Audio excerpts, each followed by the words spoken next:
You can now hear Movie Heaven, Movie Hell on Stitcher. Stitcher is radio on demand. Listen anytime, anywhere.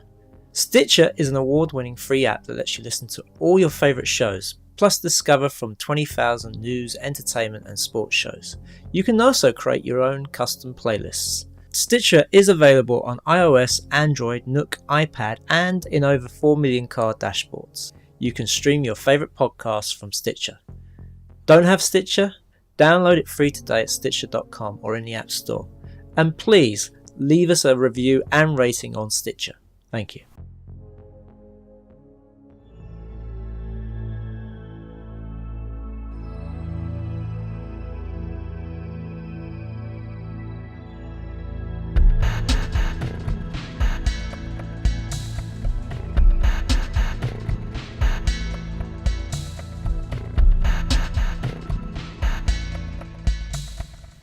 Welcome to Movie Heaven, Movie Hell with me, Simon Aitken, and I'm Keith Eyles, and we are both independent filmmakers who enjoy discussing genre movies and related media.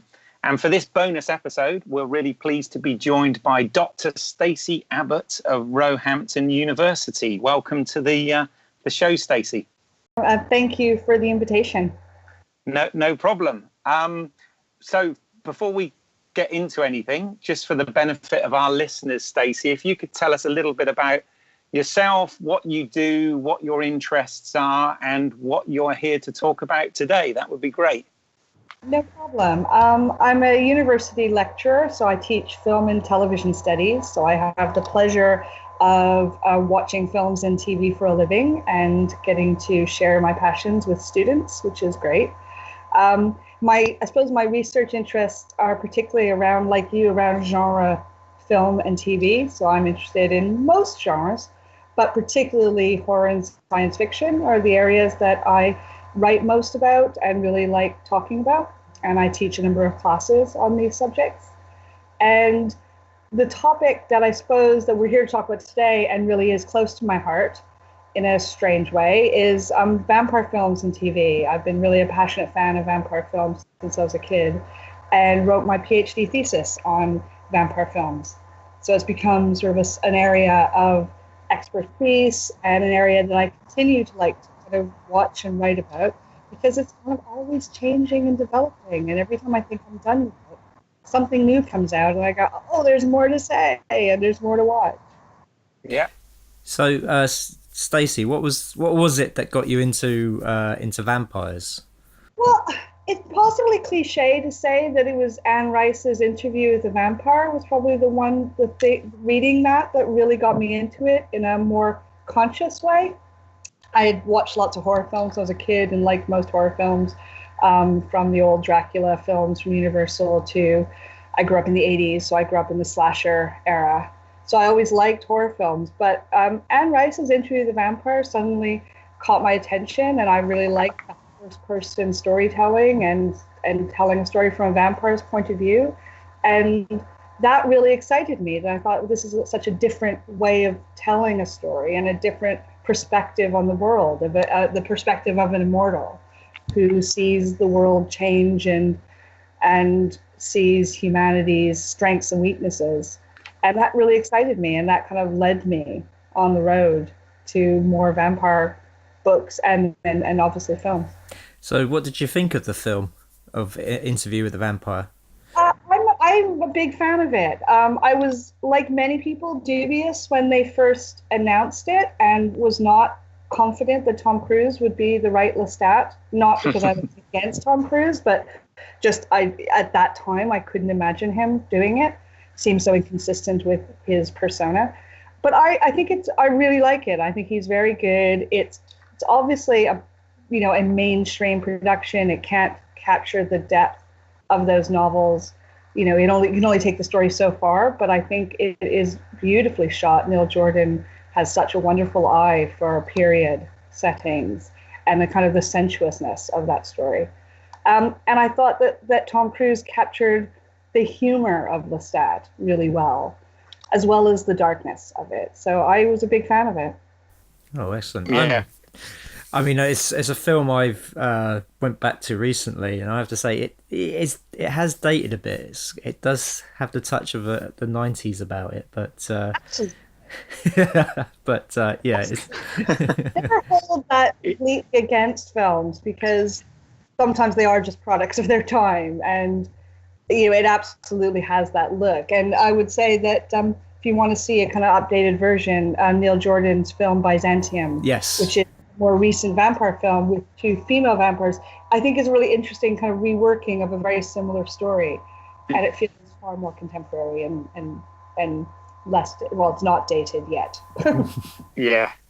No, I agree. I saw that one as well, and it was interesting. Just while we're on the subject, as we sort of gone there of the whole interview with the vampire thing, did you see, and what were your thoughts on Queen of the Damned? It's going to sound like I'm a fan of everything, but I think I'm one of the very few people who quite enjoyed it. I think it's really flawed. It's very flawed. But I have a kind of guilty pleasure in it. And it really is a guilty pleasure because I don't think it's a very well-made film, but it has a really wonderful kind of C-movie quality to it, which I enjoy. And I like the musical score. So I think it has lots of weaknesses, but it also has a kind of it offers cheesy pleasures for me. Well, nothing wrong with a bit of cheesy pleasures. We're all into that. There's a campness to it that I enjoy, but I'm really aware that I think my husband and I, who also enjoys it, I think we are sort of really, really part of a minority of people who enjoy it.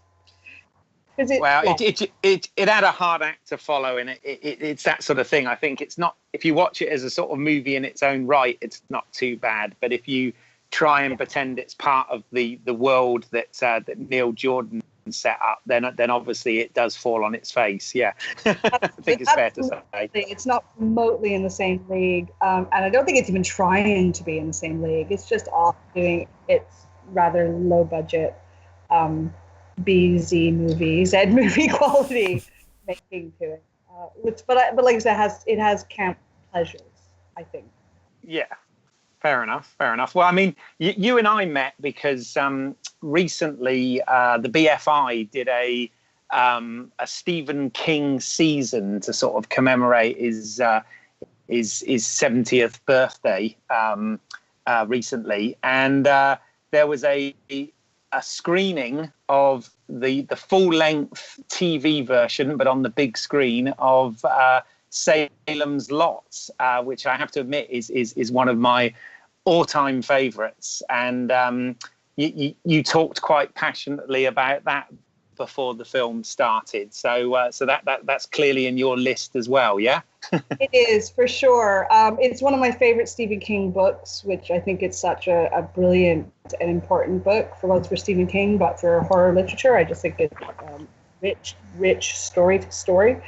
But the TV adaptation, as I said when we met, I think it is very well told. It had such an impact on me as a child because I was quite young when I saw it on television. And I think it speaks to that kind of child in you watching vampires clawing at your window. And it always stayed with me. And that image of the boy scratching at the window is one that I still find quite chilling. Oh, yeah. Yeah, absolutely. Exactly, yeah. Yes, same here. Yeah, that was many a thing that freaked me out as a child as well when I first saw it. And it was amazing to actually see it on the big screen. I mean, that was actually quite a decent print they had of it, and it works. It still totally holds up, I think. It does. And speaking of things being dated, for all of its sort of late 70s television qualities, and some of the casting choices are very much coming out of late 70s television, it didn't feel dated. It's the story, I think, really holds up. Yes, the effects are, have developed so much now that, you have to kind of forgive sort of simpler effects, but they're actually really still effective. And I just thought it really held up. And I thought, no, actually, this is still scary. This is still unsettling. And the climax in the Marsden house, where everything just really comes together, I think still is really, really disturbing and unsettling. Yeah, yeah. And I mean, Toby Hooper is a great director. I mean, that's a sad recent loss there. But you know, the sort of idea of filming things backwards, or reversing it in the edit and all that sort of thing was really sort of ahead of its time and worked beautifully. And I think, even watching it on the big screen, yes, if you look closely, you can see the boom arm that the actors are on and stuff like that. But when you think it was essentially designed for television, most people back then wouldn't have bigger than a sort of 22-inch set anyway, then you can forgive those things. Absolutely. I mean, we saw it in a great experience seeing on the big screen, but it wasn't meant to be seen that way. So you are going to see things that are going to stand out. They're going to stand out in a way they wouldn't on television. So I think it was really great. It was great to see it, and I'm so glad that the season chose to screen it. Oh yeah, definitely. I mean, any time they're showing anything Stephen King, we often talk about Stephen King on this podcast. We've even had an episode, devoted completely to his films, and he's still continuing to put good work out there, and we're all for it. Yeah, and of course, Keith, you were in one of the Dollar Babies as well, weren't you? Oh God! Well, I didn't want to drop that, but now you mention it. Well, only dropping it because it is a vampire story. It is, yes. Yes, I was in Stacey, you won't know this, I'm sure, because it's a little-known film, but I was in an adaptation of Popsy, which is one of the short stories from the Nightmares and Dreamscapes book. So I used to live out in the States, and I got involved in a production of that. So which sadly seems to have disappeared off the face of the earth, but oh well. Oh, it's too bad. I was about to say I had to search this out. Yeah, I don't think it's available anywhere, which is a shame. And unfortunately, I've kind of over the years lost touch with the filmmaker. Yeah, it's a bit of a pity that it's not out there, or maybe not. I don't know.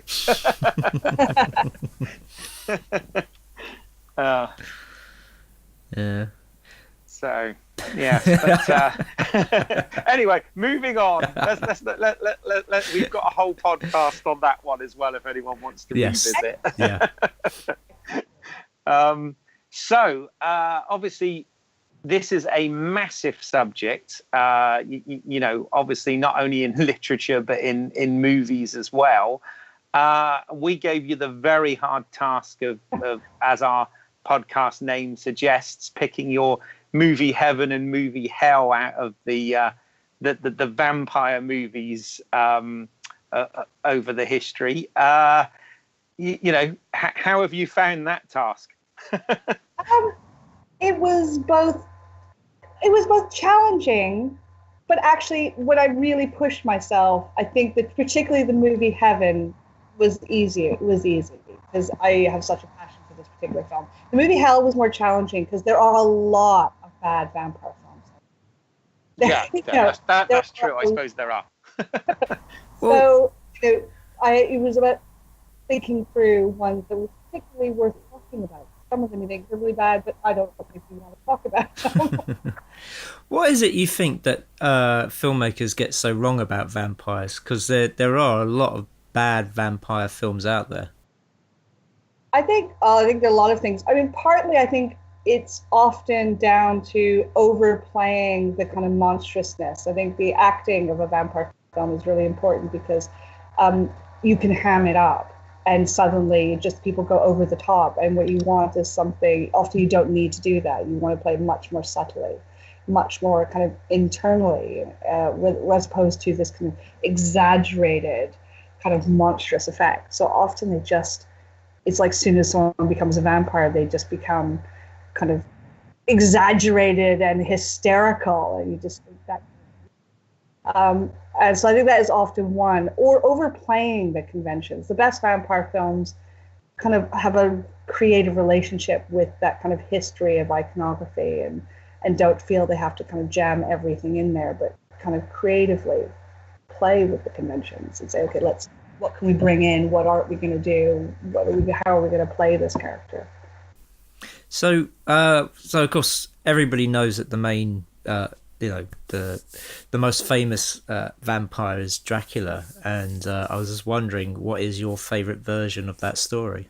Now that's a really hard question because there's so many ones that I love.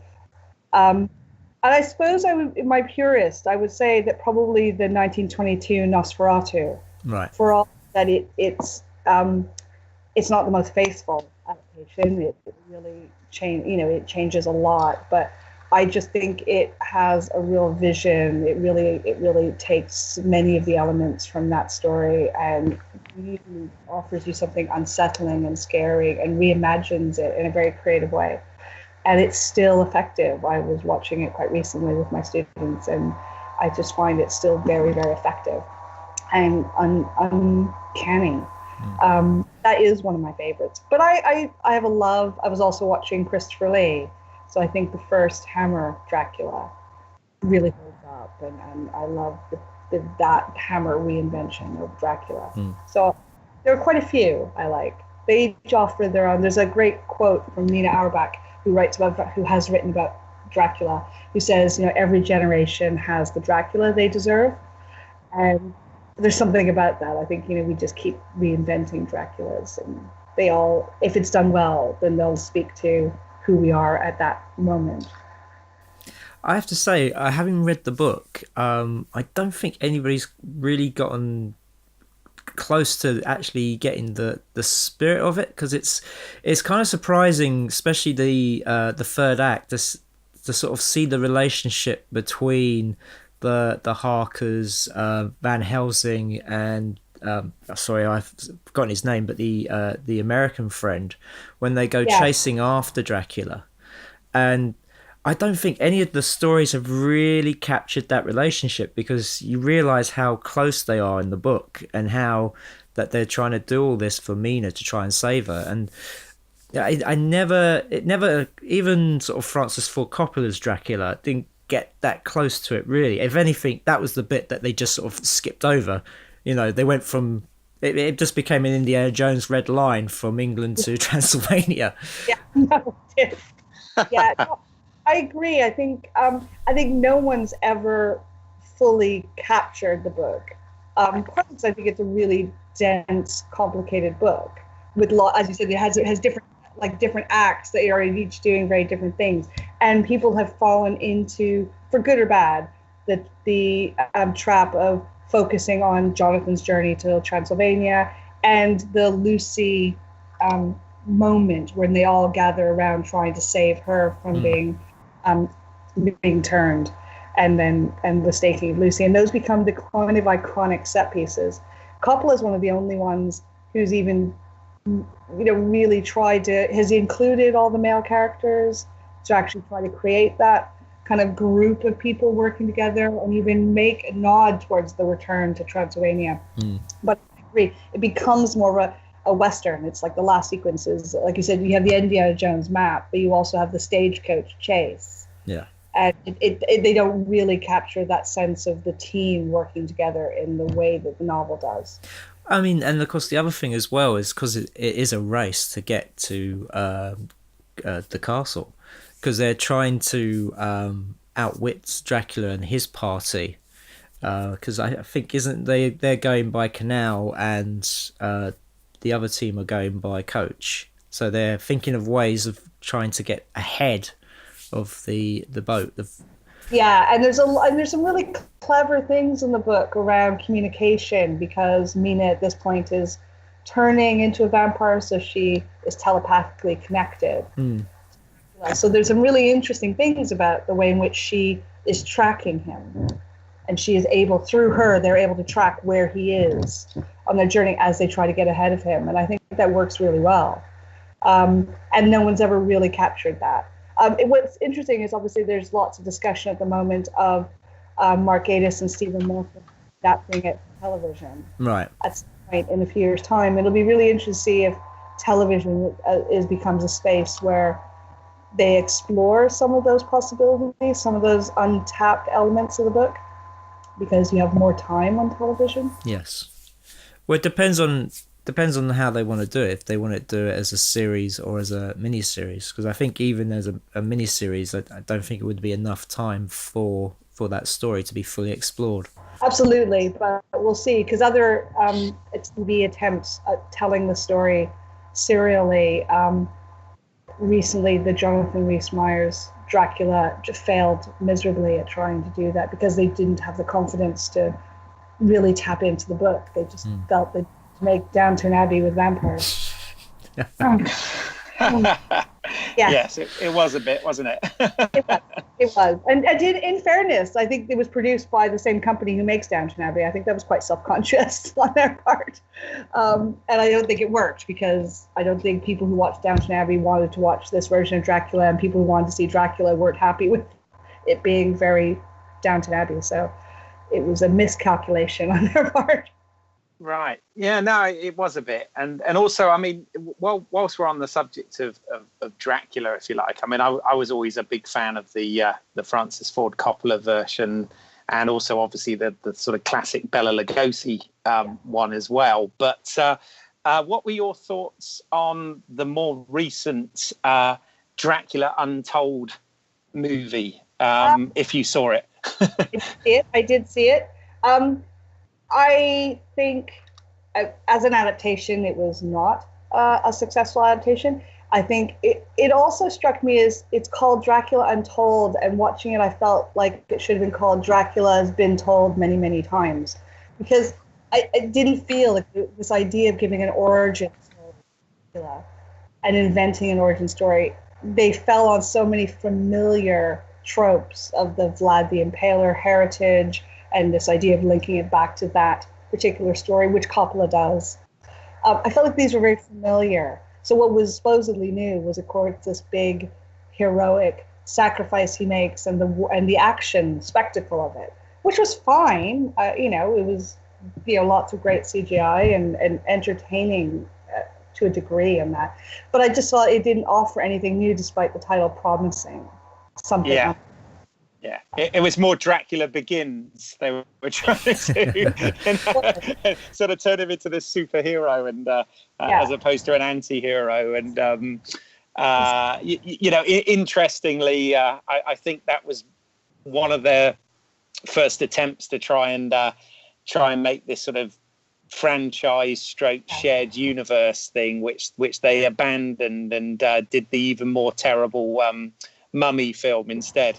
Yeah, exactly. It was frustrating because you could see in Dracula Untold the potential for other offshoots. I quite like Charles Dance as the rather Nosferatu-like vampire who turns Dracula, and he sort of shows up at the end. And I kept thinking, his is the movie I want to see. Like, he was much more interesting, and he turns up at the end. So I kept thinking, maybe we could get past this. And I think there's another movie out there that would be a lot better, but clearly it's not going to be made because it did not do well. And their attempts to return to the horror franchise keeps failing because they don't want to make horror movies. They want to make action spectaculars. Exactly. Yeah. Yes. Where's the horror gone? Indeed. Yeah. Well, can I just ask, what did you think of Dracula's origin in Dracula 2000, when it turned out that he was actually Judas? I thought that was a really inspired idea. I think it's a film. I kind of wished it was in a better film. Yeah. Because the film is not. I mean, I've seen worse. It's fine. It's completely run of the mill kind of B movie Dracula, but it had this really great idea of him being Judas. And I thought that was an inspired idea. And if you had a stronger film who could do something more with that. But I remember coming out like 2/3 of the way thinking, I know what this film is. And when that revelation comes, thinking, oh, wow, this film is actually far more interesting. But they don't know what to do with it. Yeah. And they throw it out there. And then it returns to being a rather hackneyed Dracula. Cliche Dracula's brides. Just being rather monstrous, and there was nothing terribly interesting about it. But I thought there was one other thing I thought was interesting. the Judas thing I like.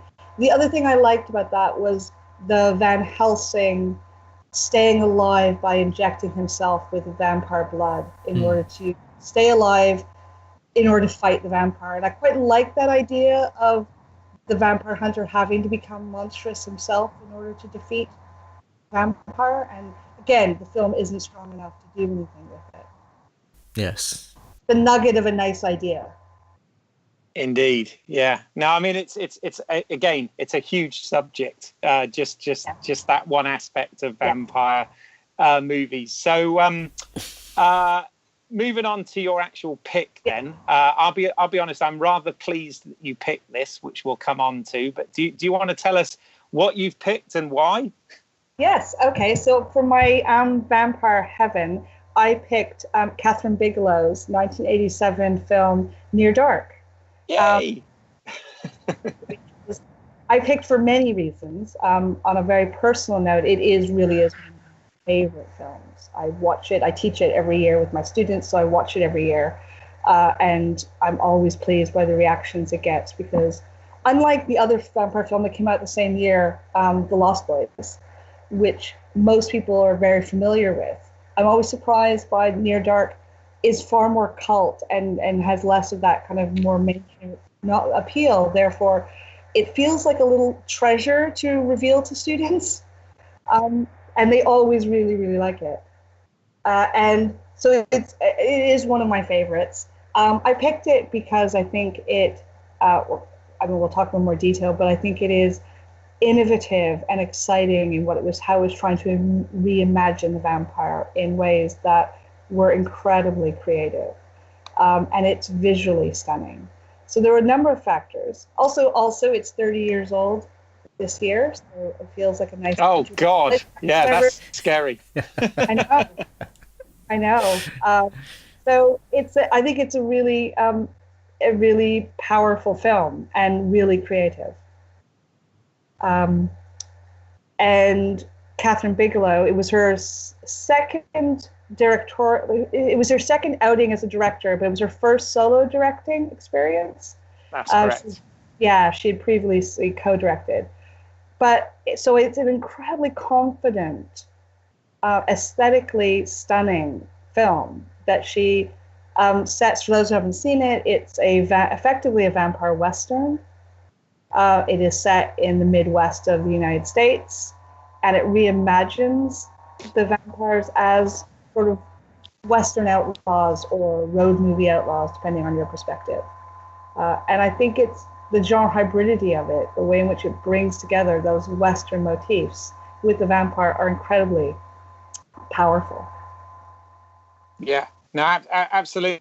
I'm really glad you picked this one, because last year we did do an episode on Catherine Bigelow, and I was very tempted to pick it actually, but obviously she's got such a good list of movies, and obviously is continuing to do great movies. She got Detroit out at the moment.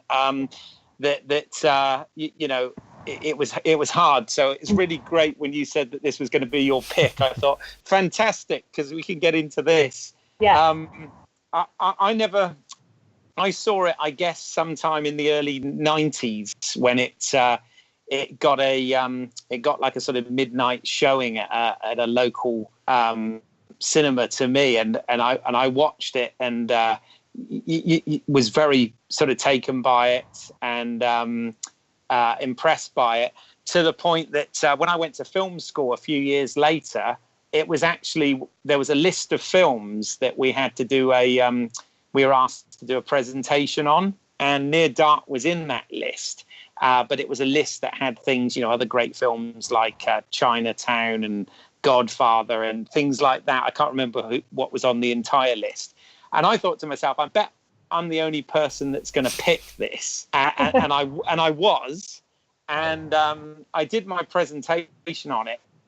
And really, it made me think, well, why was this on the list? And my thought on that was the fact that it was a very different take on the vampire story, taking away a lot of the gothic aspects and putting it as a sort of contemporized Western instead. Yeah. And, kind of, gushed about it. And, the lecturer said, you absolutely hit the nail on the head. He was really happy with my presentation. And that's exactly why he'd put it on the list, because he felt, even though it was a sort of cult, little known film, he felt that it really did deserve some merit for pushing boundaries and subverting expectations and stuff on this genre, and without, by the way, ever mentioning the word vampire anywhere, which was cool as well.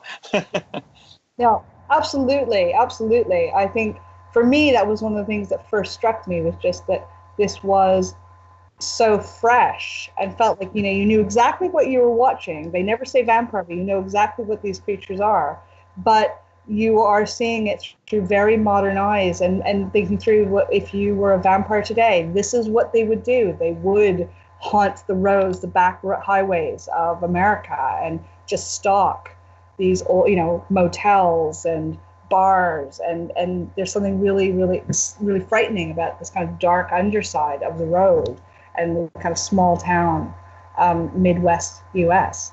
So it was such a creative rethinking.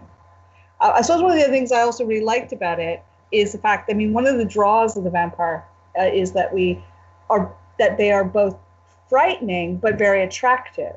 But that can be physically, but also it can be in terms of an allure.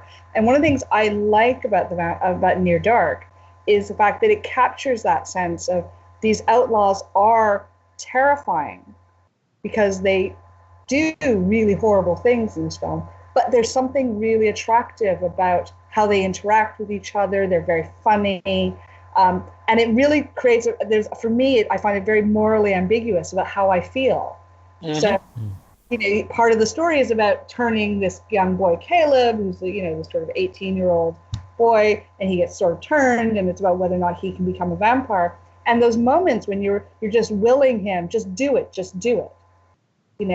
give in, become this, and yet standing back going, what am I saying? Yeah.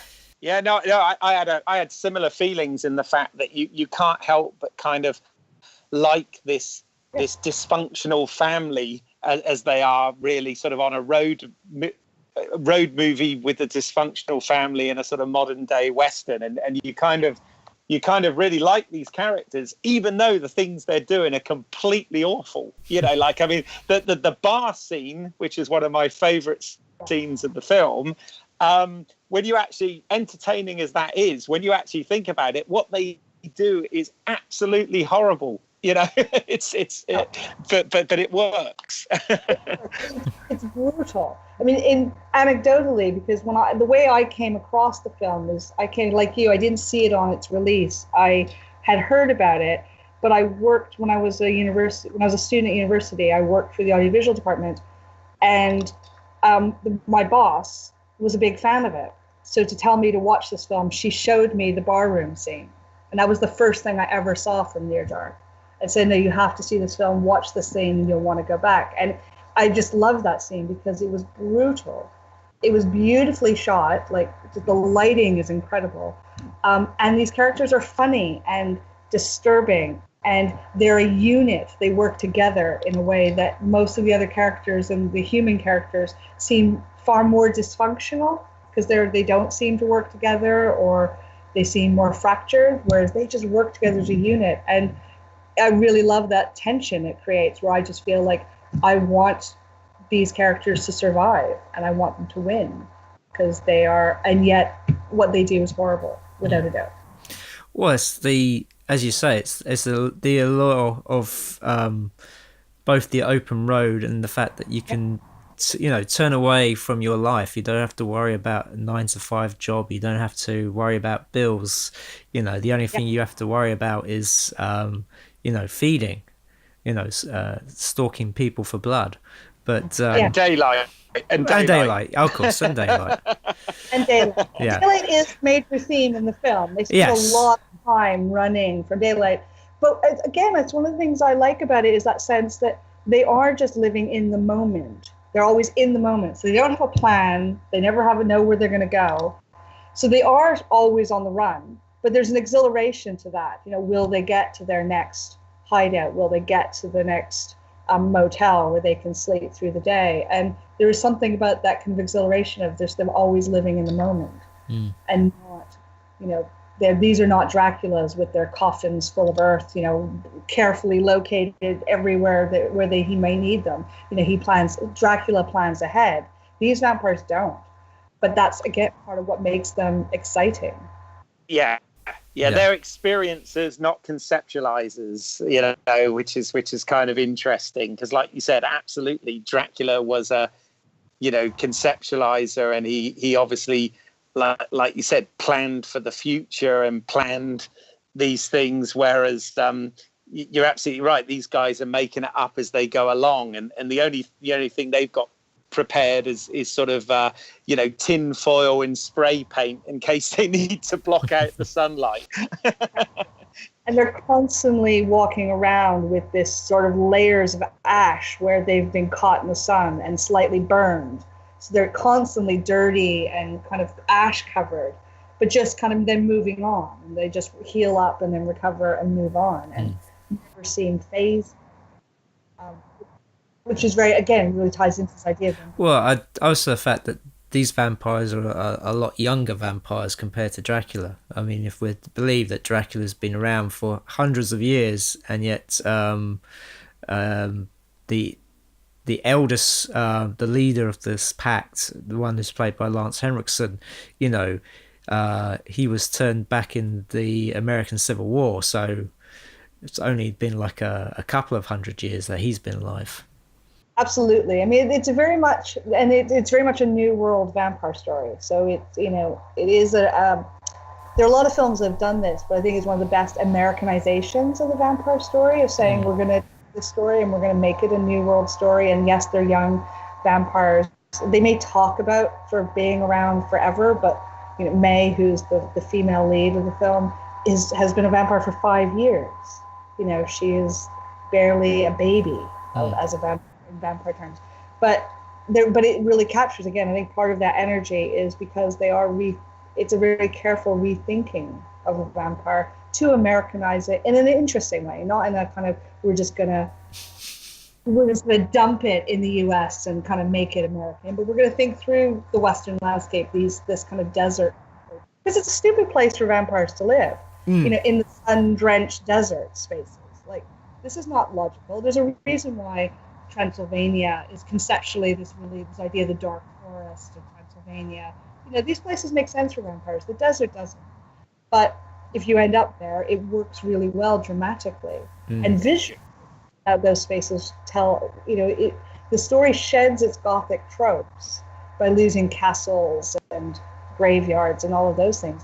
But the contrast between light and dark in these twilight spaces that the film exists on, because they're always running away from the sun, is, I think, very Gothic, but a very modern Gothic. Well, I imagine they picked the desert as well because it's a good place to hide all those bodies, because it's out in the wilderness like that, people go missing all the time. So, if they were city-based, then I think people would start noticing. Completely. You would have police investigators, and you suddenly have to worry about forensics, and that would be a whole other. Well, that is a whole other vampire film. That's Martin. Martin spends a lot of time worrying about covering his tracks. Whereas you're right, in the desert, you just dump the bodies, and people do disappear on the road. It's set within an underclass, a world where people go missing, and there's no real accounting for that. No. I mean, the other thing that's so genius about this film as well is, even though it's a relatively low budget film, both Catherine Bigelow and the cast's attention to detail and layering of this film is really, really amazing as well. I mean, right down to things like the props, the costumes, and the hairstyles and stuff. It nothing has been sort of not thought about and not analysed. And it's funny because those are the things that that are there that aren't mentioned, but make all of the difference in terms of selling and making this believable and giving it some depth. And I think a really impressive sort of first film for a young female director at the time. This was incredible. Absolutely. And I think one of the things that really works is the casting of the three main vampires, Lance Henriksen, Bill Paxton, and is it Jeanette Goldstein? Jeanette Goldstein, yeah. Who, of course, had just appeared in James Cameron's Aliens together. Yes, and there's a lovely shot in the film where you actually see aliens playing in the background, and this wasn't put in. This was actually a happy accident that happened while filming. There's something about watching that film with those three together because they really work well together. They feel like a unit, and we have this, particularly as looking back on it now, there just feels like this kind of cultural inheritance of that unit. And I think she did cast them because they had been in Alien. She knew their work and thought they would be perfect. But I think it just builds the legacy. I don't think she probably anticipated just how much impact having the three of them together again would have on audiences in terms of just seeing them as this incredibly effective unit. And it partly lends itself to our emotional attachment to them. If you're a fan of Aliens, that somehow there's a greater impact on having those three together. Yeah, oh, definitely. I mean, I think I have to confess, like I said, I saw this in the early 90s when it got a sort of midnight re-release type thing, and part of my reasoning behind going to see it at the time was probably because it did feature some of the cast of Aliens. Sad as that might be, it was probably one of the salesy points to me at the time. But and I also heard a rumor somewhere, and I don't know whether this is just one of those sort of fan speculative things that has retrospectively come out, but I heard that the part of Caleb was actually offered to Michael Biehn at the time, but he passed on it. And I don't know whether that could have been maybe slightly too full on the nose, maybe. I've heard that story as well, and I can't remember if I've heard it from a solid source, but I've heard that circulate as well. And it may have been a bit too on the nose, although I could see him playing it. I could see him doing that character, although probably a little bit too old. Yeah, that's what I was going to say. I think he would be too old for the part. I mean, even when he did Terminator, he still looked a lot older there than Caleb does. Yeah, Caleb. Yeah. We're supposed to believe Caleb is kind of on the cusp of, is around 18 years old, kind of cusp of manhood. And I think Michael Biehn would have been too old. But in terms of personality, I could sort of see that thinking. But well.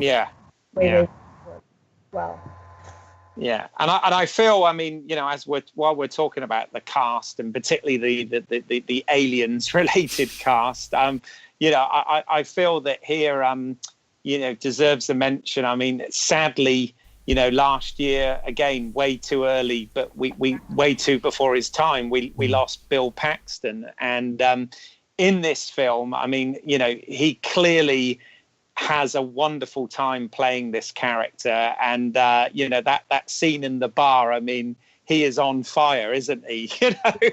I love the whole the quotables, the finger looking good, and the hate them when they don't shave, and the yoo and all that stuff. I mean, he really does absolutely nail that scene, and such a shame that actor is no longer with us, but this is him in his shining glory, I feel. And I believe a lot of it was, if not improvised, but then made bigger than it was in the script.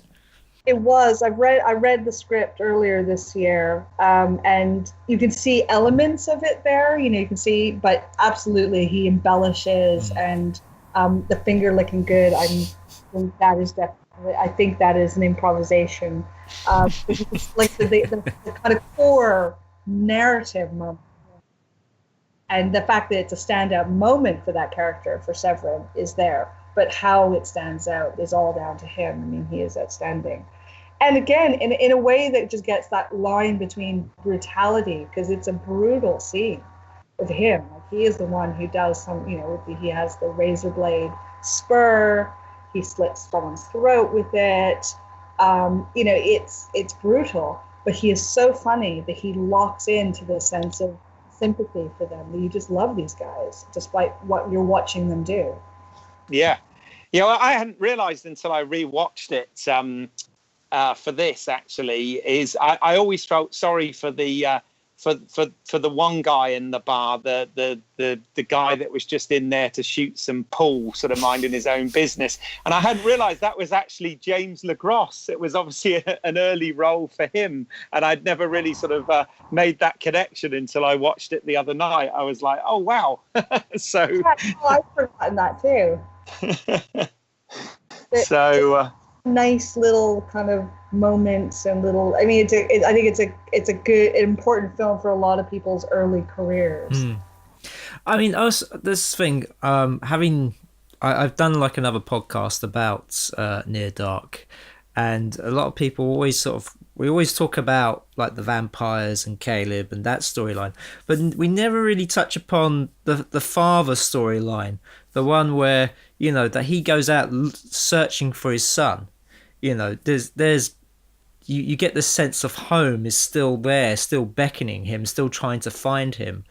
And it's so well done, because the police can't help him. They've done their best, but these things happen. Young boys, they run away, and also the fact that he comes up with a way of curing vampirism. I must admit, this is one of the only films where they come up with a cure for vampirism that isn't killing the head vampire. Yes. Yeah. It's an interesting idea of curing the vampirism. I mean, going back to your statement with the father, I agree with you. I think if you're going to have a story which is about Caleb choosing between two worlds, do I become this monster? Do I become a vampire and follow my heart, which is because I'm in love with this girl, or do I go back to family? The family is really important. Otherwise, you don't believe the tension. I think the father looking for him, and there's some very touching moments between the father and daughter. I quite like the image of the daughter, of the sister, Caleb's sister, asleep, hugging her brother's cowboy hat. And there are these like nice little moments of affection that you see, that they really are quite desperate to find him. So you sort of believe that there's home on both sides. One, there's this exhilarating new world of romance and excitement. And a bizarrely functional family. They are a strangely functional unit, the vampires. Yeah. But then this slightly more fragmented, because we don't know where the mother is. It's a non-traditional family. But there's a lot of love there and a lot of unity as well. So you have to believe that tension, believe that Caleb is really facing a moral dilemma. And then the transfusion cure, I think, is a very clever way of progressing the narrative, so it doesn't just come about, we're going to find a way to cure the characters, which of course has its own history with Dracula. Dracula is all transfusions. So there's a kind of connection there, but taking it to a new conclusion. And of course, the end of the film, when we see Maze being cured, and that final shot of her hugging him, and that look on her face, it's one of those shots, one of those endings it's very ambiguous for how that character feels, because you get a sense that as much as she's happy to see the sunlight and she's not being burnt by it, you also get a sense that this is not what she wanted. Yeah. Absolutely. It's interesting because if you read about the film, a lot of people have read the film quite conservatively, saying, it has a happy ending and you get the restoration of this couple. So it's all very heteronormative. Yes, we're going to bring this romantic couple back together and have this romantic ending. And I've never read it that way. To me, I read it much more like you. It's ambiguous. We don't see them running off into the sunshine all happy. Which actually, if you read the original script, was in the original script has an ambiguous ending as well, but it does end with the two of them running out into the sunshine. No, which where it gets dark is the fact that the script ends with the two of them running off in the sunshine, but the younger sister Sarah steps out in the sunshine and she starts to burn, and you realize she has actually been turned. Oh, right. So okay. It was an interesting choice there. So they were still going, in the original conception, still wanting an ambiguous or slightly darker ending. But obviously when you've introduced the notion of a cure, I think it undercuts that. And I think that's probably why they didn't go with it, because I think they wanted an ambiguous ending, and the cure undermines that. Yeah. So I think ending it on that freeze frame of her, I find really ambiguous, because she hasn't chosen this. He's done this to her. Yeah. She chose to stay with him, but not become human again. And he does this to her, and she looks quite frightened and not happy. And I think for a character like May, and we haven't spoken about May yet, I think one of the things that's interesting about her, for all that she does, she equally does horrible things as a vampire. She gets a pleasure out of being a vampire that's quite different from the other characters, who seem to embrace and wallow in the violence. For her, it's about her heightened senses and the fact that she can see and hear in ways that you can't as a human, and she just loves being out in the night, and she celebrates this possibility of immortality. And all of that's taken away from her, and I think that's a real loss. And I think that ending captures that loss, that this is not necessarily a happy ending. It's sort of happy because she's not dead and he's not dead. But, is this the future she wants? Kind of being human, living on a farm? Yeah. Really? Yeah, no, I mean, the slight ambiguity, I think, works. And I think the other thing that's nice about this is it does totally work as a standalone movie. And, fortunately, we haven't had a nearer dark or anything like that, to follow up, as they sometimes try and do with these cult films, It's like, we've got to make another one now. So it is one of those, like you said, Lost Boys is the sort of film of that era that everybody seems to know about. But this one is the one that's, in my opinion, better. But also, it's amazing that there is, even though it's got a cult following, it's amazing that there is, a generation out there that just don't know about this film. And, hopefully, if people listen to stuff like this, they might go out there and discover it. So, Yeah. The film turn out that, like, the British Film Institute has screened it for various seasons. It does pop up. But it's been interesting watching this year lots of acknowledgement of the Lost Boys anniversary. And, there's talk of a new, and going back to what you were saying about, continuing the Lost Boys story, there are sequels, there's a planned television series, that is a text that people are running with. And Near Dark is this kind of wonderful little gem that people know, some people, if you're in the know, but it really has maintained a cultness to it.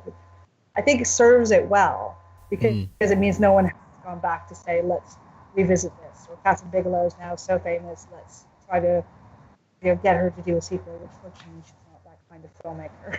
Yeah, and I mean Catherine Bigelow, to her credit as well, still talks really fondly of this film, because like I was lucky enough to go.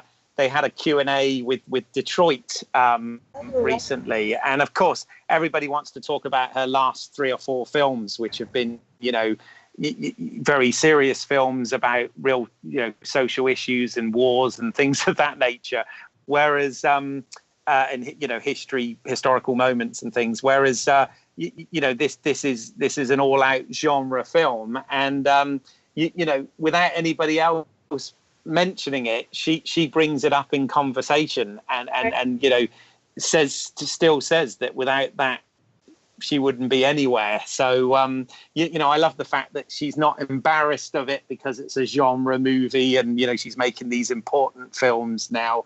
I'm liking the fact that she still embraces it, and I think rightly so, you know.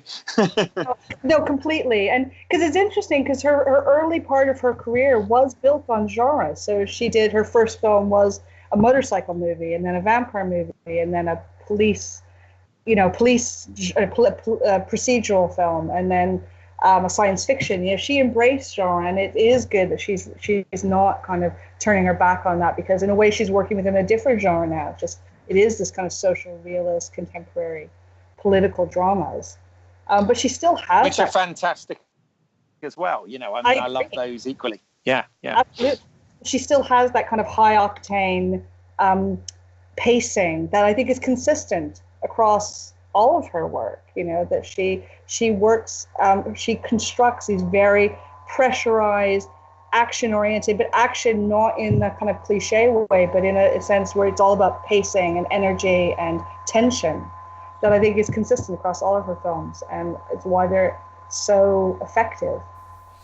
Well, she's very good at doing thrillers. I mean, she certainly knows how to do, you know, edge of your seat stuff, and also the high octane stuff, because like the remake of Point Break was nothing in comparison to the original. I mean, it's very Point Break. The original is a very 80s film, but it's still thrilling. It's still enjoyable. I mean, there's still some great moments, and it's probably one of the better characters that Keanu Reeves has ever played. Absolutely. I mean, I rewatched it recently. I didn't see the remake of Point Break, but I did rewatch the original, and I think you're right. We often say, oh, it feels very 80s. I mean, Near Dark feels very 80s as well. It has a Tangerine Dream score, you know, it has a synthesized score. It feels very 80s in some ways, but I don't think that's a problem. No. It's where it came from, and I think Point Break, I think, is absolutely one of the best action films to come out of the 80s in the sense of offering quite fresh characters. The relationship between the two leads really works. Yes, it's very 80s. It's very Keanu Reeves, Patrick Swayze. It's of that period. The hair design, all of that period. But there's something. But it's effective. It works. Yeah. It's energetic. I would say the only thing that does make the Near Dark 80s is the synth score, but it is a great score. I actually own the soundtrack, and it's amazing the sort of different tones, and I don't mean the different tones being used in the synth, but the different tones that it portrays, because it goes from quite, you know, beautiful to very dark in like a heartbeat. Yeah, I mean, you know, Tangerine Dream, they really were the sort of go-to guys around this time, weren't they? And but yeah, you know, it is very distinctive, but it works very well in the movie. And again, it's one of the things that sort of sets it aside from the tropes of what was a vampire movie up until that time. You know, even down to the score. So yeah, it's amazing what a great movie this is, and I'm so glad, you know, with the plethora of movies that there are to choose from in the sort of vampire genre. I was delighted when I saw your email. I almost shouted out yes, because when I saw you'd pick this, because we literally said to you, you know, pick whatever you want, your movie heaven from the history of vampire movies. And when this one came up, I was so happy. I was like, fantastic, we get to talk about Near Dark as well. That's brilliant. so thank you. I just want to say before we sort of move on, I've made a vampire film called Blood and Roses, and Near Dark was one of the influences on that film.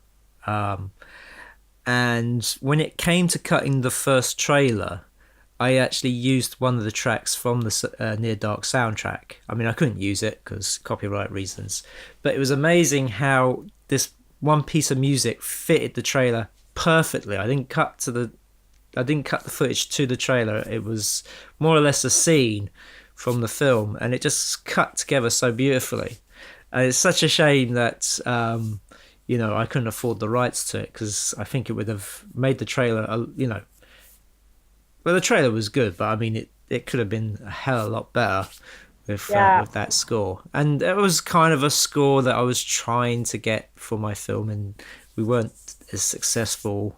The original composer I don't think got close to it, and so we went a different way in the end. But yeah, things like the way that they would smoke in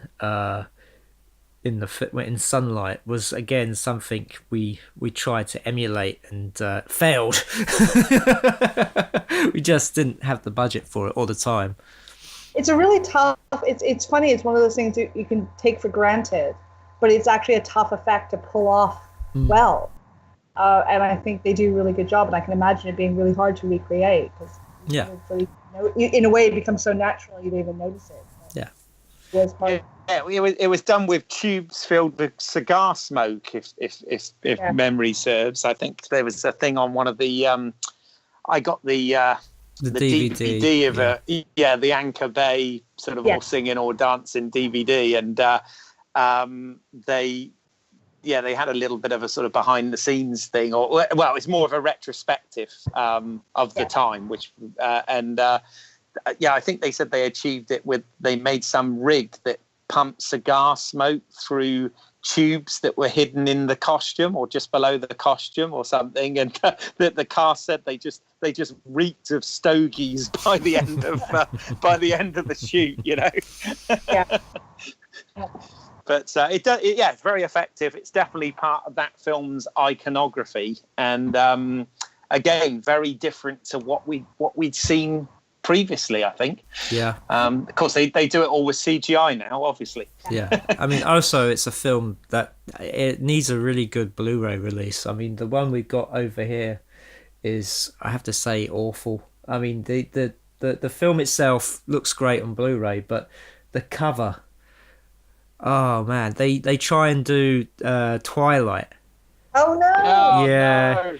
And of course, and this is so. And the thing that really fucking annoys me is that Near Dark has one of the best posters ever, with with the guy with his hands up and the beams coming. And I mean, I remember seeing that in the video shop. I mean, that was one of the things that drew me to the film, was seeing that image on the cover, and for them to completely drop it and just have this really crappy Photoshop Twilight thing was I mean, the fact as well, I think I've got it here. Let me have a look, because I think they don't have fangs, but they do give Caleb a very pale complexion. Yeah. I mean, I must admit, I usually use Movie Heaven, Movie Hell to sort of refresh my collection. So if I've got something on DVD, I usually go out and buy the Blu-ray or whatever. But because there was no real sort of advantage to doing it, because the one I've got's the THX certified DVD anyway, so it's pretty good, and it's got loads of extras and all that stuff. But Near Dark definitely deserves some love in the Blu-ray camp. I agree. It needs a Scream Factory or Anchor release. Yeah. Indeed. Yes. So anything else, Stacey, why you've got the opportunity to gush and wax lyrical about Near Dark? Anything else that you want to add? There's so much to say. I suppose one of the things I know. One of the things talking about kind of burning in the sun, I suppose one of the things I quite liked about the film, I think why it's always stayed with me and why I think it's so effective, is because in a way that idea of just saying we're not going to have steaks, we're not going to have garlic, we're removing everything, and it's just the sun that is a threat to them. And because they spend so much of the time burning in the sun, they become very human in a way, like in the sense they really suffer pain, even if they just kind of, move on. There's something about this idea of just them burning in the sun and them being quite vulnerable in that way. It's the only way they're vulnerable, and I find that really effective. And it becomes part of that kind of humanization. Yes, they have superpowers, they have super strength, they can't die traditionally, but they suffer, they feel pain. And I think that also lends itself to the complexity of this story, that They are far more human. They don't have the superpowers of Dracula and telepathy and hypnosis and all that kind of transformation. They're locked in their bodies and they're defined by their bodies. And I find that really an interesting shift, particularly in the 1980s, when we become so body focused. And suddenly you have these vampires that are just trapped in these bodies that are strong but vulnerable. And I find that really just one of the things I love about it. Yeah. No, I agree. I mean, you know, like I said, so pleased that you picked this and so glad that we got to give it a little bit of airtime. Excellent. But there's never enough time to say everything. But we always find that. But that's part of it. Yeah. But with every good story and every good film and every, you know, celebrated film, and sadly, in our format of movie heaven, movie hell, comes the flip side of the coin. So pains me as it does to ask you, but what and why have you picked for movie hell? This was a really hard choice because there's a lot of it. And I spent a lot of time thinking about, you know, hell. And it was tough because there's a lot of mediocre bad vampire films, but, you know, but there's nothing to talk about. They're just bad. So I chose one that I think actually, and it's one that I obviously, for obvious reasons, have not watched as often. But that stood out to me, and I think was worth talking about, which was Dracula 3000. We mentioned Dracula 2000, but we went to Dracula 3000. So not the previous pleasure of watching Dracula 3000. I can't believe I bought it for this. Oh my! You didn't! Oh my God! I couldn't find it, so I bought it on DVD. Yeah, but anyway. Dracula 3000 is a science fiction hybrid vampire film, so I thought it made a nice comparable comparison to Near Dark. You know, a very successful vampire western versus a not so successful vampire science fiction film, in which the entire story Dracula is reset in space. Because remember, in space there is no daylight. Yes. Exactly. Even though they're heading towards twin suns. I know. It's just so this. I mean, there are lots of things to kind of highlight why this is, you know, movie hell. And no disrespect to the person, but any film from this period that stars Casper Van Diem is always possibly a sign of, with the exception of Starship Troopers, is a sign of this is not necessarily going to be a strong outing. Yeah. It is a film that does everything opposite to what we've been talking about with Near Dark, which says we're going to update a vampire story, we're going to update Dracula by making it in space and making it science fiction, but actually just does everything in a ham-fisted way and does that. You know, there's no point to this except to say, hey, we're going to have Dracula in space. Yeah. So we're going to Captain Van Helsing. We're going to, in the constellation of Transylvania. No, of Transylvania. And, you know, you were just, no, Carpathian. The Carpathian system or something, which I laughed out loud at. Yeah, something from the Transylvania station, you know. We're just going to rewrite space along Gothic lines. Yeah. It's a half-fisted attempt to modernize it. It is so obviously saying, okay, we're going to do Dracula in space, but we're just going to try to make it look like Alien, because we're going to have lots of people running through dark corridors and spaceships. Sorry, I think somebody forgot to tell the DOP that, because they're very brightly lit corridors. Exactly. Right. It's got no atmosphere. And what saying earlier about what people get wrong, I would think one of the things I had in mind when I see people, the kind of over-the-top performances of vampires, is when one of the crew, the first crew, gets turned into a vampire. You mean Coolio? Coolio. He becomes this kind of insane, monstrous figure leaping around. Like, you just kind of go, what direction was he given to play this? It's so and ridiculously long fangs. Actually, I think people underestimate the significance of how you design fangs in a vampire film. Well, it takes a lot of effort. Either yes. you don't have, like Near Dark, doesn't go the fang route. Right, yeah. There's a reason for that. There's a real reason for that, and the reason is, having done it, is that it's really difficult to talk with fangs in your mouth. The one thing that a lot of the actors had problems with was talking with fangs in the mouth. So when anybody speaks in my film, they don't have fangs. The fangs appear when they're going to bite anybody. It's I don't know. So I think that was the major problem they were having, was so they have these big fangs in their mouth and they go, right, do the dialogue.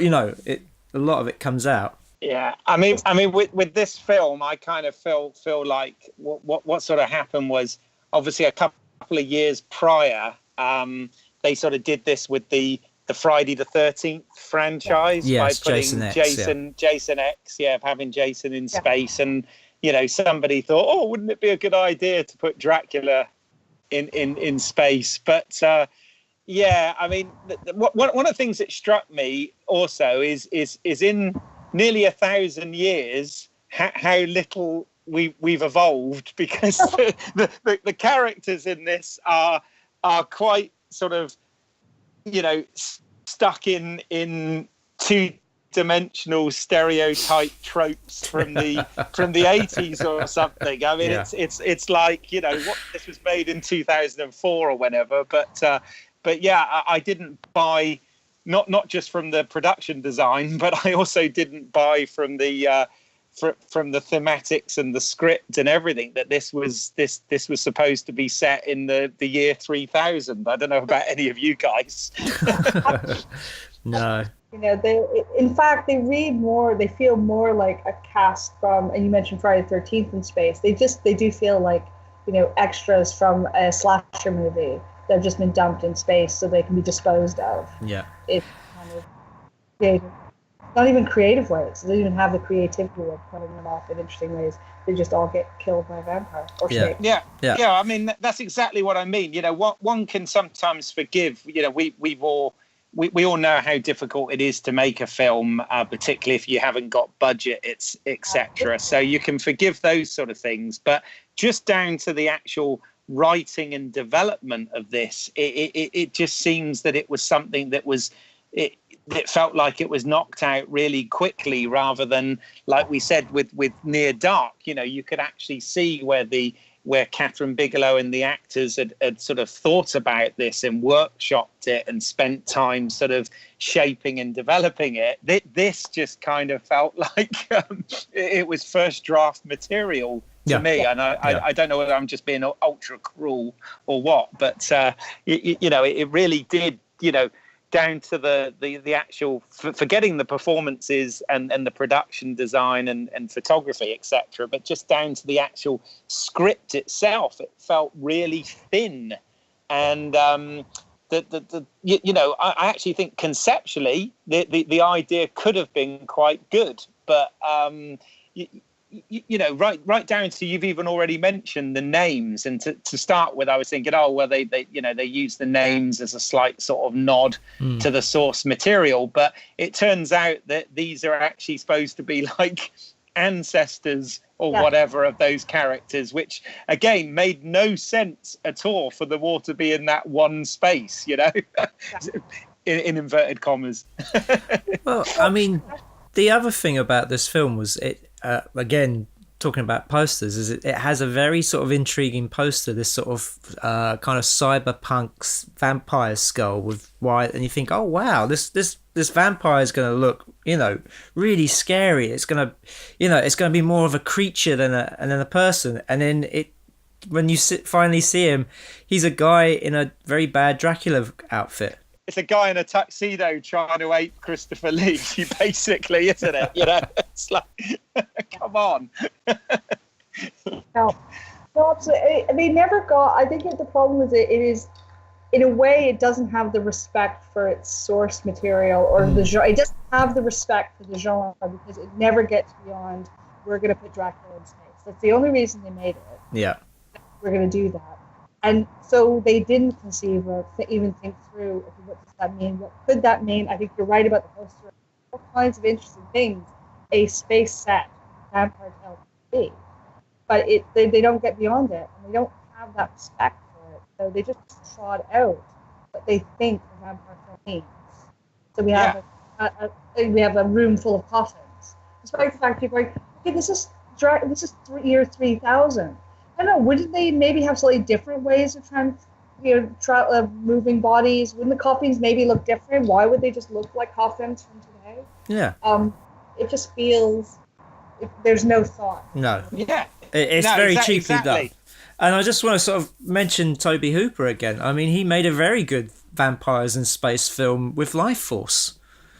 Exactly, yes. Life Force is a really interesting film that says, okay, we're going to have vampires in space. And we're going to think through what that can mean. So they don't necessarily do the same things. They are much more about, they're about kind of sucking out your spirit and your energy. And you get those wonderful effects of the body being depleted of all of its energy, these kind of wonderful, very physical effects of them turning into these husks. And I think it's really creative and quite apocalyptic. It becomes this apocalyptic climax with this threat to the Earth, which this film throws out. At one point, you get the previous captain of the theater and his little messages saying, "We will stop this from leaving Earth." Which he just died on the ship. They blew it up. But, they hint at that, but they don't do anything. No, I mean, again, one of the things about vampire films of this time is they all of them have Uday Kerr in it. Yes, and even this one, and it did seem to be at this point that if you were doing a vampire film, he had to be there. It was like contractual in Hollywood that if there's even a hint of a vampire, Uday Kerr has got to be there. And I don't know how it became this. I think the first film around that time I saw him in was it Blade? I think Blade. He's he played a big part, and then from that point onwards, he's always in these vampire films, and Sorry, go ahead. I was going to say it's funny because he only played Dracula. In one film, and yet he sort of got typecast with playing a vampire from not from that point on, but very much the 90s. Yeah. Well, he's doing all right now because he's in Alexander Payne's new film Downsizing. So he's gone up in the world again. But but is he playing a vampire? That's the thing. No, absolutely not. No. But no, it's. I don't know. This whole thing, it feels like, and again, I know it's very easy to sort of be almost cruel about this stuff, but it did feel literally like that they had a factory they could film in. They had a few, blank firing guns, and they had a really bad Dracula costume, and they all kind of got together and did this, and it was just like, it really felt like there'd been no thought into any of it. And I didn't, I mean, other than the cast, in terms of the creative production crew, I didn't actually recognize any of the names at all involved in this, but it just felt like lots of missed opportunities and lots of really obvious sort of cheesy tropes thrown in. And I mean, you've got in this Erica Elienak, who is kind of the lifeguard Baywatch babe prior to Pamela Anderson, and of course they put her in this film, and what do they put her in? They put her in a tight-fitting tank top, vest top thing and tight leather jeans, and you're like, really? You are just literally ticking all the sort of obvious boxes here, aren't you? It's like there didn't seem to be any thought to do anything against to subvert the expectation at all with any of this. Yeah, but am I being have cruel? No, because I was going to say that her career up to that point, she's always sort of been cast in those roles because she did Under Siege, where she popped out of a cake. Literally. And then for the rest of the film had to follow Steven Seagal around and try not to get killed. And then in Chasers, which was a kind of it was a remake of The Last Detail. Again, she was the one trying to get away and, always sort of trying to do it in a sexy way. So I don't know if that's kind of, well, I mean, I have no idea about her pick of roles. Maybe that was all that was offered to her, or if that's the role she gravitated to. But yeah, my point about the script and the filmmakers here is we've got, if you listen to the script, this is supposed to be set in the year 3000, so this is beyond Star Trek stuff even, right? Yeah. And all of the script still has what they consider, in inverted commas, jokes, but everything is sexist or about race and ethnicity. It's got all of those sort of things going on, and you think, really, this is supposed to be like the future, and nothing's evolved at all. Maybe I'm just trying to look too deep into something that was very shallow, but I don't know. Was it just me, or did you guys sort of feel that as well? I agree completely. I think that they offer that kind of image, and they're not doing it as critique. It's not like they're critiquing the fact that yes, in the year 3000 nothing will have changed. I don't think it doesn't look like they've conceived of it as differently, because it feels like they're all falling back on these tropes. And again, I come back to Alien. Like, this is clearly they are partly trying to remake Alien, because again, with issues of gender and race being at the center, but they're not doing anything with it in the way that Alien in the 1970s was rethinking all of these things and presenting characters in very fresh ways. Here, they just reinforce that. The only thing I would say that potentially is, and I'm being kind here, but potentially saying interesting, is the fact that the climax doesn't end with Captain Van Helsing destroying the vampire and saving the Earth. That he is dispatched earlier on, but and it becomes the woman and the African American mechanic who become the not heroes, because that's really kind, but the ones who survive, at least until they die. Yeah. I have to say, watching this film, it feels like it could be one of two things. It could have been that there was another Dracula in space film being made at the time, or in pre-production, and the studio decided that they wanted to be first, so they put this together very quickly, very cheaply, and they put it out there. Or the second thing I think it was it was made for tax purposes, so they could write off a load of tax, and for very little money. It's just there's no heart, no thought. It's lazily put together. It's the actors there, they probably did it for a paycheck. I really find it hard to believe that anybody was there doing it because they believed in it.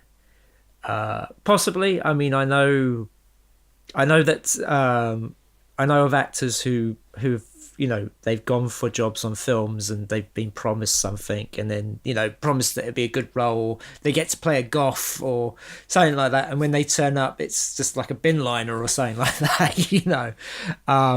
But you could tell that the actors didn't really care. They just wanted to get through this and get done. Apart from Coolio, I think Coolio was having an absolute blast on that film. I think he was having the best time of his life. He was just in a different movie, and he didn't realise he was being filmed.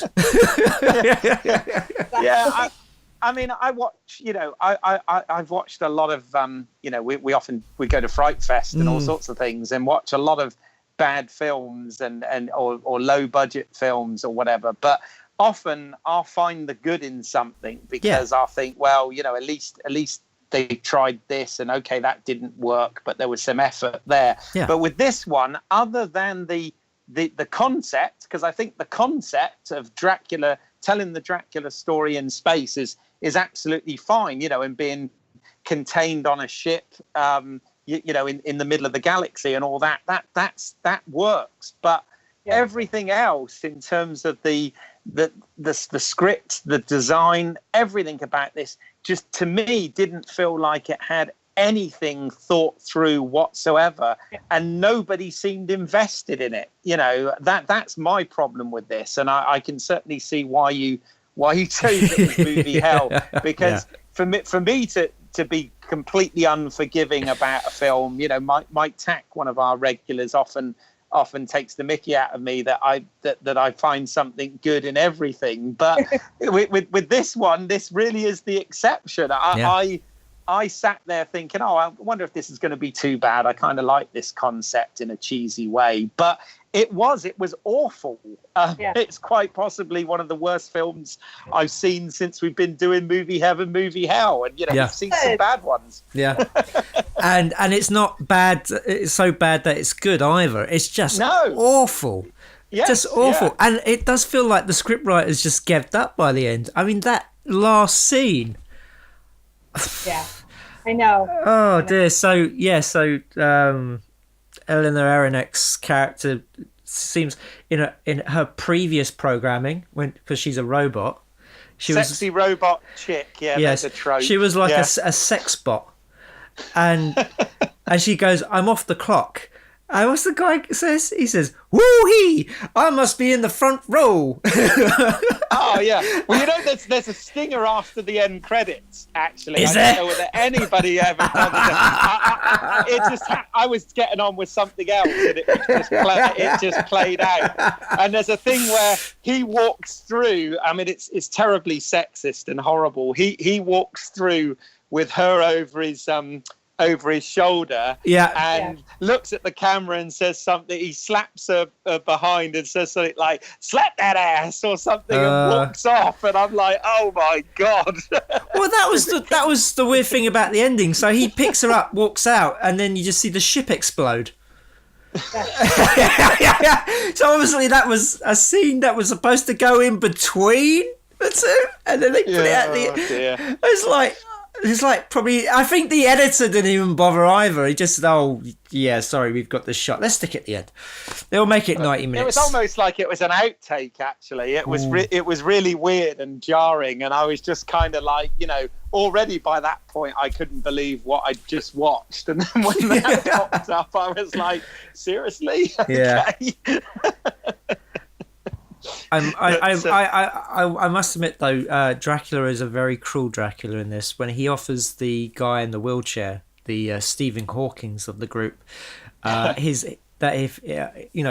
life and his legs, and then when he does turn, unfortunately he doesn't get the use of his legs again. I was just like, again, did they think, that would be interesting? That would be such a twist. He offers this guy, his legs back, and he doesn't give it to him. It's just like, no, it was pretty hard. But the other thing as well, and again, we know things are difficult when you're on a low budget or whatever. But talk about not using one's imagination.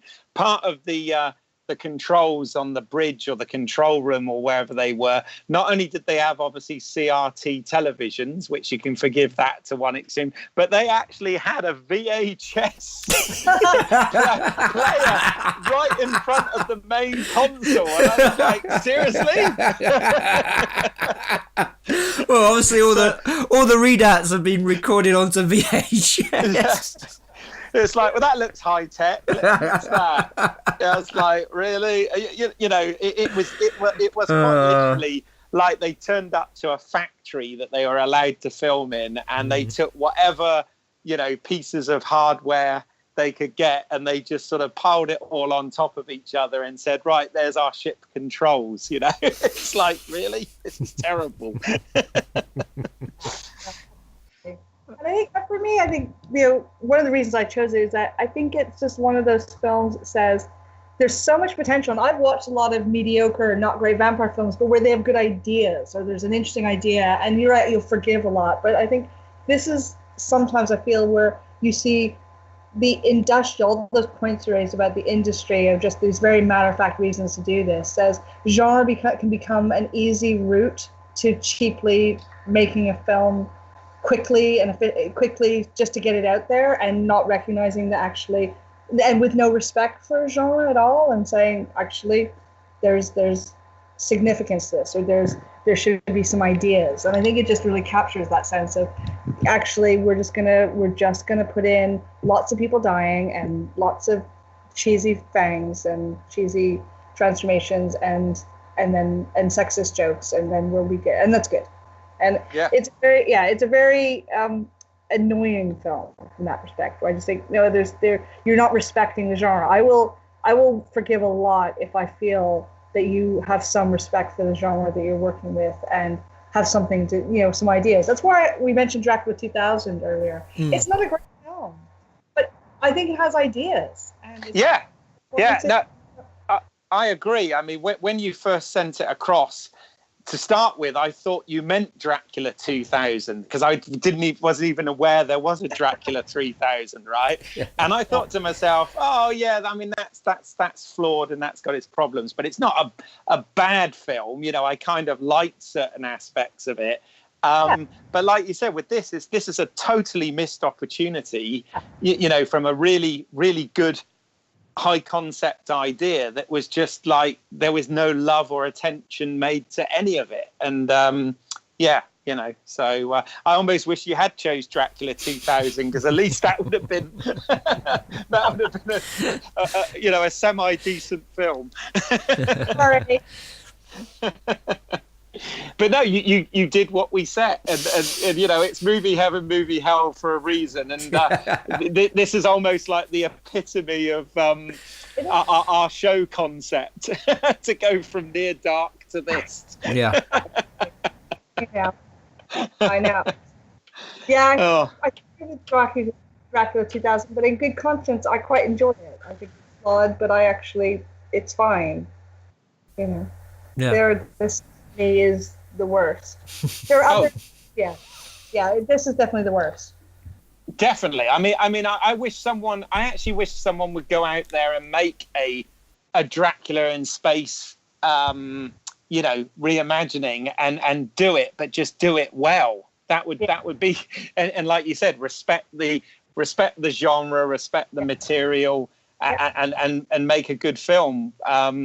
That would be awesome. I'd pay to go and see that, but this, sadly, I won't be able to get my money back, and I won't be able to get the 83 minutes of my life back either. But hey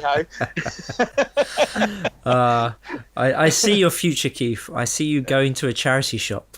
Yeah. I don't know whether I'd even want to wish that on to the poor people, giving their good money to charity. I don't know, to a good cause, because they don't get a good return. I wonder if there are any fans of this film, because I mean, it's that weird thing that even a bad film has its fans. I wonder if there's any fans out there. If there's any fans, go. Just write to us and tell us what you think, why you like it. I'm really curious to know if anybody likes this film. Yeah, because I felt like the filmmaker didn't even like it, or at least that's how it feels. Which you've got a big problem there, But I don't know. I've not heard of this Daryl. Is it Daryl Root or whatever? Yes. What's he done? He's done quite a lot actually, but nothing you ever have heard of.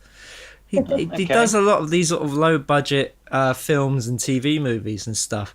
He's done more than I have, on him from that point of view. Yeah, but I get the sense of him as he's a guy who turns up to work in the morning and just does a job that he hates, because that's what it feels like.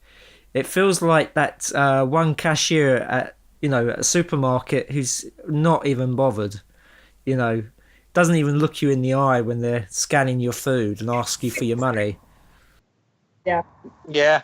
Well, I mean, whilst we're on that subject, I noticed like a lot of, if you like, technical filmmaking things that weren't great. Like some of his camera angles would change during a scene with for no dramatic reason whatsoever. And I'm thinking specifically here about the scene where Erica Elinak's got a gun, a rifle pointed at I guess it is the Coolio character. I'm trying to think which point of the film this was, but I found it very distracting that it kept sort of cutting from a mid shot to a low angle, and it was almost like I don't know whether there was something wrong with the take or the performance that they had to sort of cut round it, but it to me it actually did feel quite distracting. I don't know whether any of you guys noticed that, but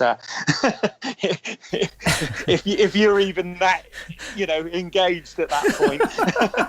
Not really. Oh no, not really. I mean, possibly. I mean, as an editor, you tend to do that sometimes if you've if you feel that the acting's not that great, you try and, in that one little bit, you try and cut round it. Or they were just trying to make it a bit more... I mean, also the fact is, we don't know how many cooks were in this kitchen as well. I mean, we don't know what the producers were saying. Was there a producer on this? I think the producer took all the budget. I think there was a bigger budget. I think the producer got it. Yeah. No, absolutely. Well, listen, Stacey, I do kind of feel that we've given Dracula 3000 way more airtime than it deserves. But obviously we're really pleased to have you on as our guest. So I'm wondering, is there any other aspects about vampire movies or the horror genre or anything that you want to start a small discussion on while we've got you? Oh, for sure. I mean, I think that the vampire film goes in cycles, as with every genre films. And, we obviously, in the early 2000s, we hit a kind of peak of popularity of the vampire with the Twilight. And suddenly the vampire being hugely mainstream and everyone watching it. What I think has really been interesting for me, and maybe we can talk about it, is since that peak has kind of subsided, Twilight moment's gone, the rise of these really kind of interesting indie kind of vampire films, so coming from unusual places. I'm a huge Jim Jarmusch fan and love The Lovers Left Alive. Well, I mean, the thing I loved about Only Lovers Left Alive was the fact that it wasn't about being a vampire. It was the whole idea of time, of all this time passing, and the sort of the seeing things around you disintegrate. I mean, the fact that it was set in Detroit, and just seeing the sort of the urban decay happening around them, and while they're still, still young and still able to go out and do stuff. I mean, it was a very interesting take on it, and it was very, very much very Jim Jarmusch kind of film. And I really enjoyed that. And exactly.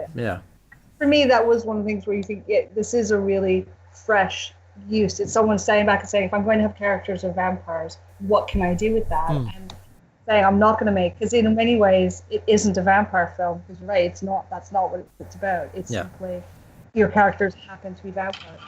That's a particular perspective. And I love that sense of time passing and the cycles. There's a great line which Tilda Swinton's character talking about Detroit and saying how Detroit has fallen into decline, which says, but it will be reborn. And she has this wonderfully poetic line, which is something like, when the cities in the South are burning, Detroit will bloom because it will come back. It's by the water. It will, and that sense of having seen the world evolve and change, and the fact that things will be reborn, and actually be able to stand back and say, we'll come back. I just found very, very effective, and really made me think about kind of the state of the world and that sense of cycles. Yeah. And we think everything's coming to an end, but actually things only certain things will change, but things will come back. And there's something about the vampire that allows you to look at time differently, look at history. Well, the interesting thing about vampires is the fact that they're very adaptable. You can tell all kinds of different stories with vampires, and very much like the way you can tell lots of different kinds of stories about zombies. You know, and it's one of those intriguing things where it's not just about Dracula in the high castle, drinking the blood of virgins. You can talk about what happens over a long time, or you can do something like I did with my film, was about it was a woman revenge film, ultimately, right. But it had touches of like a superhero origin story where she's sort of discovering her new abilities after turning, and it's a very adaptable character. It is, absolutely, and I think that's why I think it's really been quite a good period for vampire text, because I think we're seeing people play with that. It like let the right one in. This using the vampire to talk about bullying and abuse and social isolation and children. And I just think it really offered this really fresh perspective of saying, we're going to tell this story with kids, but we're going to use this trope to kind of be our route into thinking about bullying and thinking about this lonely child and what it means to have this very special friend who chooses you as their friend. And I think so it is incredibly flexible and offers, and because we're moving away from, and again, we started talking about it with Anne Rice, there's this whole perspective Anne Rice brought into the vampire point of view, and this idea of recognizing that they can be monsters, but they can also be the central protagonist, means that suddenly we open up how we can use the vampire, because they don't always have to be the monster or the villain or something to be destroyed, as we saw with Dracula 3000, where it just becomes a trope to destroy. Whereas suddenly when you open up those perspectives and say, well, look, actually we've got a group of characters, one of whom happens to be a vampire, or in Only Lovers Left Alive, all the characters, or most of them, are vampires, but we suddenly open up to using it in a very different way. And I think it's why it is really effective and very flexible.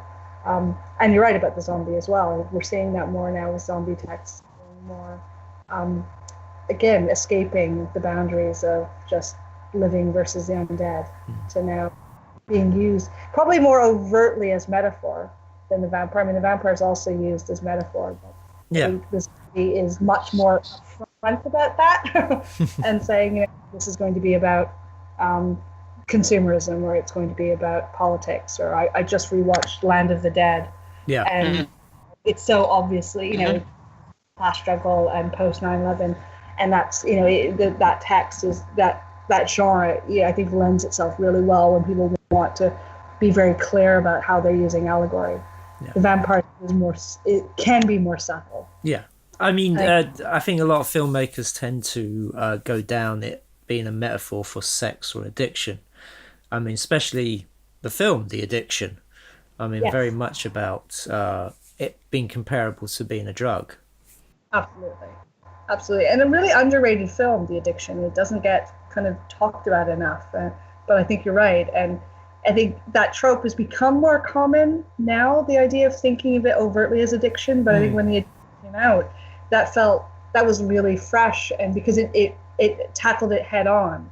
Wasn't sort of subtly in the background, but said, no, this is what we're doing. And we see her shooting up blood, and which in and of itself is just interesting. Instead of transfusing and taking it out, we're kind of injecting her. So she's injecting herself with it, and just really interesting take on the genre. Yeah, well, we saw a touch of that in Near Dark with Caleb, about how he looks and acts when he hasn't fed for a while. He does look like a drug addict.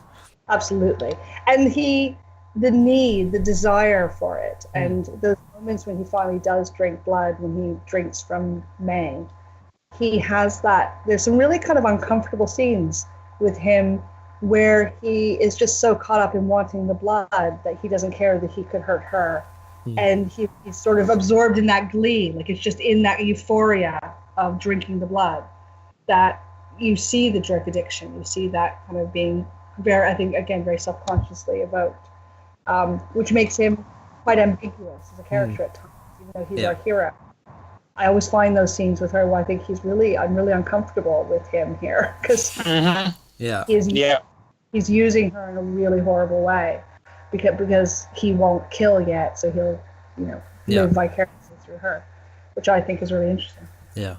Yeah, I mean that's when they really nail it, is when you end up feeling ambiguous about the character motivations, because like you said, they either, historically, the vampire was always kind of the villain in those sort of stories, and then it got to the point where they sort of romanticized the whole idea of being a vampire and the power that comes with that. And I think those films that kind of sit on the edge of the good and the dark are the ones that sort of work the best, really. I mean, is there anything, forgive me, but is there anything sort of coming up, either movies or TV shows or whatever, about vampires in the near future? Because obviously we've had this whole sort of run, like you said, of the zombie material, which has been very popular in the last sort of decade or whatever. But is there anything vampire-wise coming up that we should keep an eye out for? There is. I don't know when it's going to happen. There are lots of rumors at the moment of various different TV series, because vampires are still very big on TV. So there is talk about a Let the Right One In television series, which is supposed to be in development, and I don't know when that might turn up. I think the thing that I'm quite curious about is the idea of the Vampire Chronicles on television, which Anne Rice now has all the rights to her work has returned to her. So she's planning a television series. Okay. And I'm kind of curious about that, because she is a big fan of quality television and serialized TV drama. And she feels she's recognized that this is a potentially very good space to rework her vampire stories. So what she might do with that, who knows? And I'm really curious to see, particularly because she's very much talking about the Vampire Chronicles, not just Interview the Vampire, not necessarily just Lestat.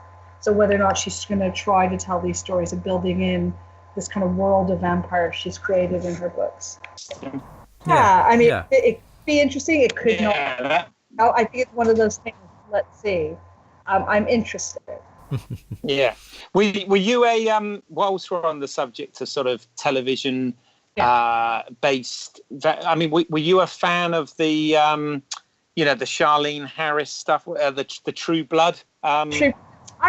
I was initially. I have to say, and I suppose my relationship with both the Charlene Harris books and the True Blood is I enjoy them to a degree. I haven't read all the books. I find them quite samey, so I read every once in a while. If I'm in the mood for something that's a quick, plain journey reading, I might read the next one. They're fun, but they're very formulaic. The TV series, I really liked it at first, and I think its first couple of seasons are very strong, really interesting, very mainstream. I think it's HBO playing at doing vampire text and trying to make it seem more quality than it is. I think it's doing what vampire texts have been doing for a long time. So I don't think it's that innovative. But I do think the early scenes are good, but then it becomes too dispersed. There are too many characters. They try to do too much. So I think it loses what I thought was interesting about the early seasons. I did watch it to the end. I watched it all. And I have it all. I hated the ending. I think the series, what it did potentially that was good about it being quite transgressive and just transgressive in terms of depictions of gender and sex and everything, which was interesting. They completely undermined by how they ended the series, and it became incredibly conservative, which was really interesting. I can't believe you went this direction, and I think this is what you think these stories are about. I liked it at first, I think it had, and there are elements I enjoyed. Yeah. I have to confess, I've only actually seen the first season, which at the time when it was out, which I guess was 2008 or whatever, I thought was excellent. But for some reason, I didn't sort of pick up with it, and I believe it ran for a full 7 seasons. Did it full not? 7, yes, it did. Yeah. I probably watched it at its best. I quite like. I think the next season 2, I don't think is as good. 3 and 4 I quite like, but I think what was good about that first season really works. And then because they are trying to create a big supernatural world, it just becomes, there are too many characters, too many threads, that you just think, no, you're not sustaining my interest because you're spreading it too thin. And part of it's because I like vampires, so I become like, okay, I'm really not interested in the werewolf narrative, So now, so I get, there's an element of, someone else might feel very differently. I don't have anything against werewolves, but I just eventually went, actually, you've got too many supernatural creatures. I can't care about all of these characters. I was going to say, Stacey, what are your thoughts on mixing the subgenres? So you have these situations where werewolves and vampires, etc., exist within the same universe. What's your thoughts on that? I don't have any. I mean, there's a long history of that. I don't have any problem with it. I mean, I'm a big fan of the Universal monster mashups, and think that there's potential. There's some really interesting potential of that. I think sometimes it feels trite and formulaic. So we're just trotting out werewolves as the horrible servants of vampires. It just sometimes I think it's used to just reinforce familiar cliches about monsters. But there are texts that do it well. I was a big fan of the television series Penny Dreadful, which was not perfect. It had its flaws, but I thought actually brought together all of those monsters in quite interesting ways. And I think it's a really interesting take on Dracula and Frankenstein. And I think it did some interesting things with it, because it tried to create a world that is this kind of Grand Guignol, Penny Dreadful place where all these things exist. And I thought it became quite apocalyptic, and I thought that worked really well. But it doesn't always. Sometimes, like, that film Van Helsing, for me, is one of the of bringing things together and it just feeling like this is just so you can have CGI werewolves, and there's no point to it. What do you think of the Underworld films? I have mixed feelings about them. I do have them all. I've watched them all. I think the main character, Selena, is a really interesting character as a vampire, and I quite like her. I tend to be a fan of the second one, Evolution, more than the first. I think they have a lot of promise, and I like this idea of this war between. I think that one at least has a point to this war between vampires and werewolves and this kind of class system, and it deals with interesting things about prejudice. And I'm interested in this idea of this evolution of these creatures into new future hybrid forms. So I think it does some really nice things, and it's a good, very gothic visual action films. I think they keep making them. I'm not sure that each film is doing anything new and interesting, but they have certain aesthetic pleasures. I always have a good time, and I think Selena is a lot of fun, but I think stopping at 2 probably would have been enough. All right. Well, Stacey, thanks ever so much for your time today. We really appreciate having this, and obviously it's a massive subject that we could literally talk for hours about. But I want to give you the opportunity, if you've got anything you want to promote or a place where people can find your work, where could they go for that? Well, thank you for the opportunity to promote. I've written 2 books on vampires. I've written a book called Celluloid Vampires, which if people want to read about that's really interested in what cinema has brought to the vampire story, and that is available via Amazon or other booksellers. More recently, we talked about hybrid. My most recent book is called Undead Apocalypse, which is actually about 21st century vampire and zombie film and TV. And it's currently available in hardback at a rather expensive rate, but will be coming out in paperback in January. So do look out for that if anyone's interested in reading about that contemporary vampire and zombie film and TV. Part of that book is thinking about kind of this apocalyptic world, that the world seems to be getting more apocalyptic even than when I wrote it. But is sort of thinking about how these figures explore notions of apocalypse in contemporary culture. So I think it's a lot of fun and an interesting one, but it will be out in paperback. So I don't expect people to buy the rather extortionately expensive hardback, but soon to be available at a normal rate in the new year. That's it. Fantastic. Or any more talks or anything at the BFI coming up? Not at the moment, no. Next year, not for a while, but next year I'll be talking about mummy movies at the British Museum, but I don't have a specific date for that. So I will be diversifying into a different type of undead, or Walking Dead, or whatever you want to call mummies. But no immediate plans for any talks, although I'm always open to do more at the BFI. And can people follow you on Facebook and Twitter?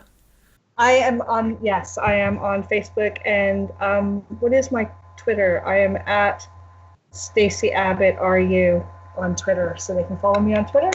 And I really enjoyed talking to you about all of this today. Oh, it's been our pleasure. No, we've enjoyed having you on for sure. Thank you. Excellent. Well, I'm always happy to talk about so thank you. I really enjoyed it. So, Keith, where can people find your work? Okay, well, if you go to YouTube and put in British Eyles, spelled Eyles, as in my last name, you can see short films that I've made there. And if you look me up on IMDb, you can see other projects that I've been involved in. And as always, you can find my work at independentrunnings.com. And also, why not check out my feature on Amazon Prime, Blood and Roses? Yes.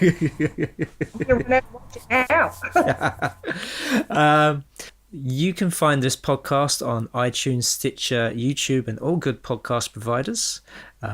You can follow us on Facebook and Twitter. Just search Movie Heaven, Movie Hell, and leave us a rating and review on iTunes and Stitcher. It all helps. So, thank you for joining us, and tune in to the next episode of Movie Heaven, Movie Hell.